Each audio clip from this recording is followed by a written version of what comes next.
ओम नमो भगवते वासुदेवाय नमः। नमस्कार, मैं ज्योतिषाचार्य वरुण प्रकाश ज्योतिष के आज के संस्करण में आपका स्वागत करता हूँ।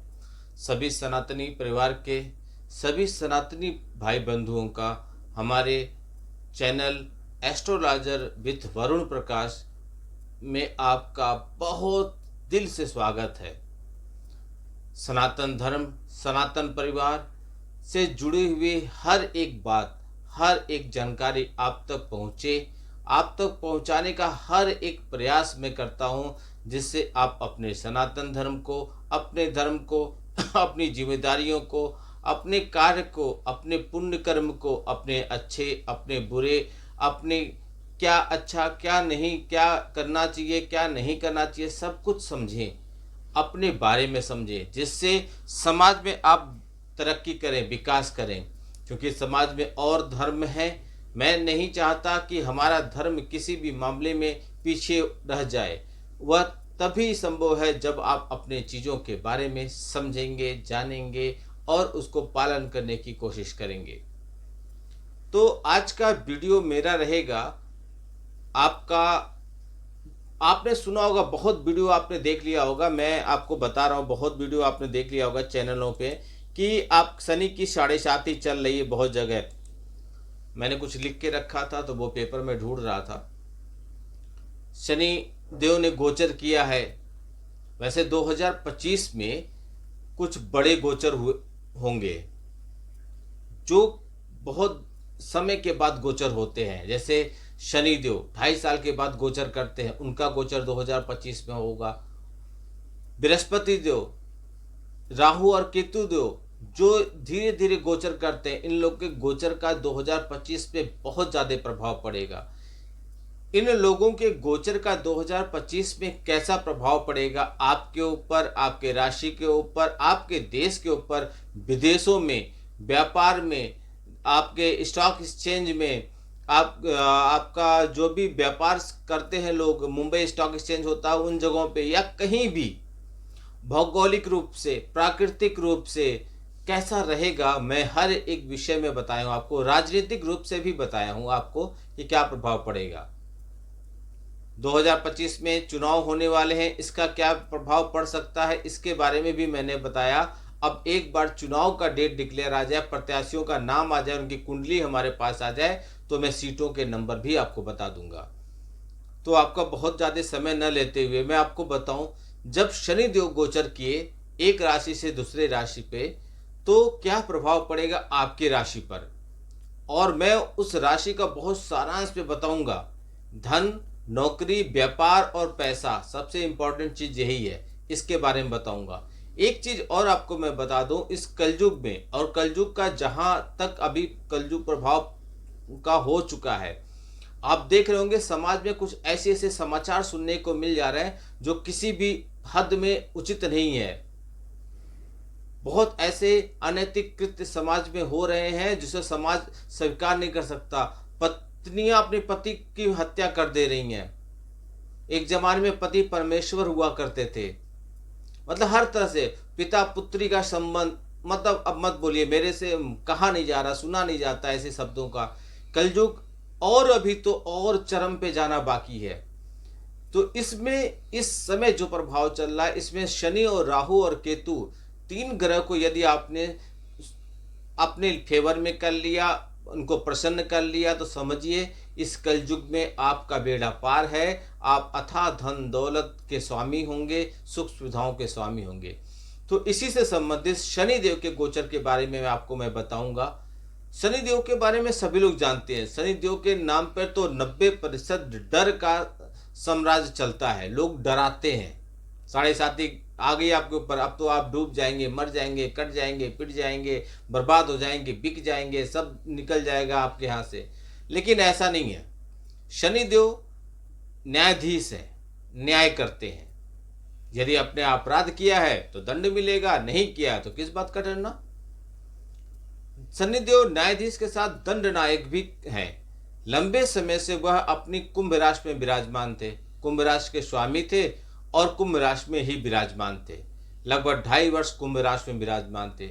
मेरे घर के स्वामी मेरे पिता हैं। अचानक से वो घर छोड़ के चले जाएं, तो क्या उसका प्रभाव आपके घर पे नहीं पड़ेगा? निश्चित तौर पे पड़ेगा। आपने बहुत जगह सुने होंगे कुंभ राशि है तो कुंभ शनि देव चांदी के पाए पे आ गए हैं तो ये ऐसा हो जाएगा, वैसा हो जाएगा, आप अमीर बन जाएंगे, करोड़पति बन जाएंगे, ये कर लीजिए, वो कर लीजिए।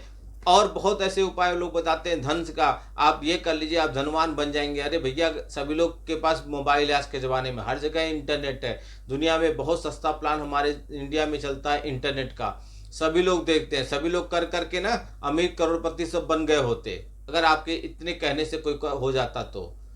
ऐसे नहीं होता है। सब होता, प्रभाव जरूर पड़ता है, लेकिन वह पड़ता है आपके कुंडली में ग्रहों की स्थिति कैसी है, उनका अभी वर्तमान में प्रभाव कैसा पड़ रहा है, उनके वर्तमान में प्रभाव से आपको क्या उपाय करना है, तभी आपको सफलता मिलेगी। मान लीजिए आज मैंने बोल दिया कि आपको कोई राशि है, आपको नीलम पन्ना या जो भी रत्न पहनने के लिए मैंने बोल दिया, तो यह नहीं है कि उसको जीवन भर पहनना, आपको पहनने धारण करना है। जब तक उस ग्रह का नकारात्मक प्रभाव है, जब तक उस ग्रह का नकारात्मक प्रभाव आपके ऊपर पड़ रहा है, विपरीत प्रभाव पड़ रहा है, ग्रह दोष है, तब तक वो फायदेमंद रहेगा। जब वो ग्रह आपके फेवर में आ जाएगा, उस समय उस रत्न को निकाल दीजिए, क्योंकि ग्रह खुद ही सपोर्ट कर रहा है, अब ग्रह को मजबूत करने की जरूरत नहीं है। इसलिए आप लोग कुंडली का विश्लेषण अवश्य कराइए अपने। आपकी कुंडली आपकी जीवन रेखा है, आपका आधार कार्ड है, उसमें सब कुछ आपके बारे में लिखा है। आप क्या कर पाएंगे जीवन में, आपको क्या मिलना क्या मिलना चाहिए, कब क्या मिलेगा, सब कुछ लिखा हुआ है। अब उसको समझ लिए, यानी कि आप अपने जीवन को पूरा पढ़ लिए। तो जीवन को जिसने पढ़ लिया वो गलतियों करेगा नहीं, गलतियों से सीखेगा, क्या समस्याएं आने वाली उसके बारे में अलर्ट रहेगा, उपाय किए रहेगा, कुछ बाधा ही नहीं आएगी, आराम से जीवन उसका सुखमय तरीके से कट जाएगा। कुछ विशेष प्रयोजन, जैसे आपको विशेष तौर पे कोई लग्जरी गाड़ी चाहिए, लग्जरी घर चाहिए, कोई विशेष, कोई आपका पैसा ले लिया फंस गया, कोई विशेष तौर पे कुछ विशेष प्रयोजन है, तो उसके लिए आपके कुंडली को देखकर आपके लिए विशेष प्रयोजन किया जाता है, जिससे आपको वह चीजें प्राप्त हो जाती हैं। असंभव नाम की कोई चीज नहीं होती है, बशर्ते कर्म आपको करना है। तो लंबे समय से शनिदेव कुंभ राशि में विराजमान थे, जहां के वो स्वामी हैं, वहां से अब वो निकलकर बृहस्पति के, शनि कुंभ राशि में थे जहां के स्वामी शनिदेव थे, अब कुंभ राशि के स्वामी निकलकर मीन राशि में गए हैं, जिसके स्वामी बृहस्पति हैं, यानी कि बृहस्पति के अधिपत्य वाली मीन राशि में प्रवेश कर चुके हैं। 29 मार्च को शनिदेव मीन राशि में प्रवेश कर चुके हैं। अब मैं आपको भी एक चार्ट पर या एक बोर्ड पर चार्ट बनाकर वैसे भी समझा सकता हूं, आप वहां भी समझ सकते हैं, लेकिन आपको वहां से समझने पे ज़्यादा ठीक है, वहां से भी समझ में आएगा, लेकिन यदि आप ध्यान से सुनेंगे, पूरी बातें सुनेंगे, तो मुझे वो बोर्ड की ज़रूरत नहीं पड़ेगी। डिजिटल बोर्ड हमारे पास नहीं है, हमारे पास इतनी इनकम नहीं है, क्योंकि हम आपसे जो भी फीस लेते हैं उसका 50% तो हम तो सेवा में लगा देते हैं, गौ सेवा, वृद्धा आश्रम, अनाथालय, पशु सेवा में लगाते हैं, जहां से आपको लाभ मिल जाए। इसलिए हम इतने धनवान या इतने पैसे वाले नहीं हैं कि हम अब डिजिटल बोर्ड खरीद लें, लेकिन हमारे पास मार्कर वाले बोर्ड हैं जिससे मैं समझा सकता हूं। लेकिन मुझे लगता है कि यदि आप ध्यान से इसको सुनेंगे तो ही भी आप सब कुछ समझ जाएंगे। तो 29 मार्च को शनिदेव का गोचर 30 साल के बाद मीन राशि पर हुआ है। 30 साल के बाद क्यों?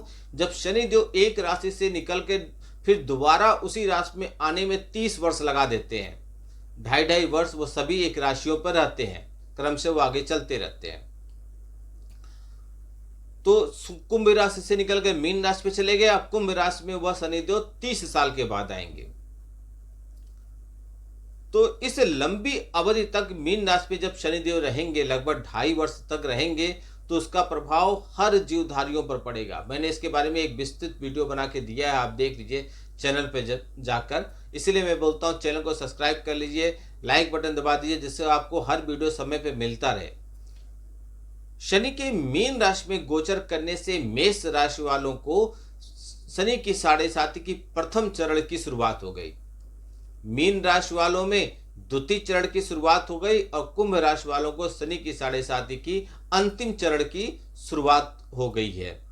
जहां तक मीन राशि में ढैया या पनौती का प्रश्न है, मतलब और राशियों में किस पे ढैया चल रही है या किस पे पनौती चल रही है, तो अभी तक ढैया और पनौती चल रही थी वृश्चिक राशि और कर्क राशि पे, जो यह समाप्त हो गई है। अब धनु राशि पे और सिंह राशि पे शनि की ढैया शुरू हो गई है। यानी कि जब शनि देव एक राशि से दूसरी राशि पे गोचर करते हैं तो 5 राशियां प्रभावित होती हैं। शनि देव जिस राशि पे होते हैं उसके पीछे की राशि और उसके आगे की राशि साढ़े साथी के प्रभाव में रहती है, और 2 राशियां क्रम से शनि के ढैया के प्रभाव में रहती हैं। मीन राशि में 13 जुलाई 2025 को शनि देव वक्री हो जाएंगे, यानी कि एकदम उल्टी चाल चलेंगे। तो इस अवस्था में 28 नवंबर 2025 तक वक्री रहेंगे और उसी दिन 28 नवंबर को मार्गी हो जाएंगे। ये मैं 25 की बता रहा हूँ, तो आगे भी मैं बताऊंगा 2.5 वर्षों में कैसा होगा, आगे समय पे आपको वीडियो मिलता रहेगा। मीन राशि में शनि महाराज के होने से देवगुरु बृहस्पति के ज्ञान की राशि में जब शनि गोचर करेंगे तो विभिन्न अवस्थाओं से गुजरेंगे, कई गोचर होंगे। जैसे वह गुजरेंगे बृहस्पति के नक्षत्र से पूर्वा भाद्रपद नक्षत्र से, फिर अपने नक्षत्र में जाएंगे उत्तरा भाद्रपद नक्षत्र में, फिर बुध के नक्षत्र में जाएंगे रेवती नक्षत्र, यानी कि कई नक्षत्रों से होकर गुजरेंगे। तो जब शनिदेव मीन राशि में प्रवेश करके 3 जून 2027 तक वहीं पर रहेंगे तो क्या प्रभाव पड़ेगा आपकी राशि पर, इसका मैं आपको बताऊंगा सभी राशियों के बारे में। इसलिए मैं बोल रहा हूं वीडियो स्किप करके मत देखिएगा, पूरा देखिए। गुरु देव बृहस्पति 14 मई 2025 को इनका भी गोचर हो रहा है। आपको मैं बताया था कि शनि गोचर तो 29 मार्च को हो गया, इसके बाद किसका गोचर होगा। आपको पहले बताया था कि इस समय शनि राहु केतु को यदि आपने अपने पक्ष में कर लिया तो समझ लिया आपका जीवन तर गया। लेकिन इस वर्ष में एक और बड़ा गोचर होगा गुरु का, देवगुरु बृहस्पति का, जो 14 मई को मिथुन राशि में प्रवेश करेंगे। उसके बाद होगा राहु और केतु का, मई में ही होगा, 18 मई को वो राशि परिवर्तन करेंगे। राहु कुंभ राशि में आएंगे, शनिदेव कुंभ राशि से छोड़ के जाएंगे तो राहु आ जाएंगे, और केतु सिंह राशि में चले जाएंगे, और ये दोनों लोग 6 दिसंबर 2025 तक वहीं पे रहेंगे।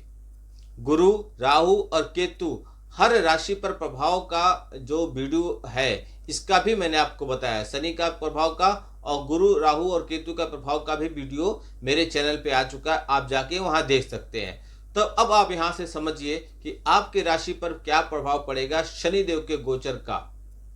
जब वह कुंभ राशि से मीन राशि में गोचर करे हैं तो आपकी राशि पर क्या प्रभाव पड़ेगा। तुला राशि, तुला राशि के जातकों के लिए शनि चतुर्थ और पंचम भाव के स्वामी होकर योग कारक ग्रह के रूप में आपके छठे भाव में गोचर करेंगे। छठा भाव शनि के गोचर के लिए अनुकूल भाव माना जाता है। ऐसे में विरोधियों को परास्त करेंगे, उन पर विजय हासिल करेंगे। कार्य क्षेत्र में आपका दबदबा बढ़ेगा, आप नौकरी में भरपूर मेहनत करेंगे और आपको उसका पूरा मेहनताना भी मिलेगा। कार्य क्षेत्र में आपकी स्थिति मजबूत होगी और विरोधी, जो आपके विरोधी हैं वो कुछ नहीं कर पाएंगे, मुंह के खाएंगे। आपको अपने आलस का त्याग करना होगा, नहीं तो बीमारी भी आ सकती है। जुलाई से नवंबर के बीच खास तौर पे जब शनिदेव वक्री होंगे तो बीमारियों के प्रति सावधान रहिएगा। पारिवारिक मुद्दे विशेषकर प्रॉपर्टी से संबंधित विवाद जड़ पकड़ सकता है, इसका ध्यान रखिएगा। यहाँ उपस्थित शनि अष्टम भाव, द्वादश भाव और तीसरे भाव को देखेंगे, जिससे आपकी समस्याओं का अंत वह करेंगे, बीमारियों में कमी लाएंगे और आपको आगे बढ़ाने का रास्ता देंगे। संघर्ष से भी आपको सफलता मिलेगी, इसलिए आपको जी भरकर मेहनत करना चाहिए। जो विद्यार्थी प्रतियोगी परीक्षा की तैयारी कर रहे हैं उन्हें भी विशेष सफलता मिल सकती है। हालांकि शनि बताते हैं कि ज़्यादा मेहनत ही आपको सफलता देगा। जुलाई से नवंबर के बीच सेहत का विशेष ध्यान रखिएगा, उसके बाद का समय आपके लिए अपेक्षाकृत अनुकूल रहेगा। आप उपाय कर लीजिए। उपाय के तौर पर शनिवार के दिन उड़द के दाल के आप पकौड़ी बना लीजिए, बड़े बनवा लीजिए सरसों के तेल में, और वह गरीबों को बांट दीजिए।